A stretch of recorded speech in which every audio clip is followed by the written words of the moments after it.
হ্যাঁ এখানে ওনাকে নিয়ে আমি ঋষিকেশ গিয়েছিলাম। ওখানে স্বামী কৃষ্ণানন্দজি মহারাজের ষষ্ঠীয়ব্দ পুত্রী। তারপরে সব হয়ে গেল কার্যক্রম। গুরুদেব বললেন, বিশ্বনাথ মন্দিরে গিয়েছিলেন, আসার সময় বললেন tomorrow meet me at 11 AM।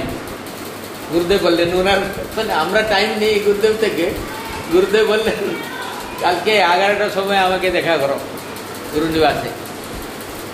So next day 11টার সময় আমি গুরুনিবাস গিয়ে, গুরুদেব বিজি থাকবেন, আমি যাবার সময় মানে গিয়ে প্রণাম করে চলে যাব, এখন কে কেন যাব।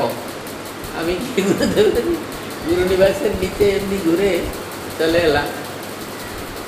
একটা ক্যাসেট দিয়েছিলাম সিডি কপি করতে ওপাশে, হ্যাঁ গঙ্গার স্বর্গাশ্রম। ওই স্বর্গাশ্রম ওখানে গিয়ে এ করে 12টার সময় যখন আমি গুরুনিবাস যাচ্ছি, শরণাগতজি বললেন, গুরুদেব আপনাকে ওয়েট করলেন, আপনি এলেন না।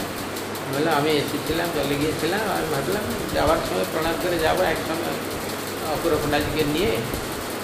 আর এখন গুরুদেব চলে গেছেন ভিতরে। ঠিক আছে আমি যাচ্ছি, আবার অপরপনাজিকে নিয়ে আসবো, প্রণাম করে চলে যাবো যাওয়ার সময়। আমি যখন চলে গিয়েছি, গুরুদেব বেরিয়ে এসে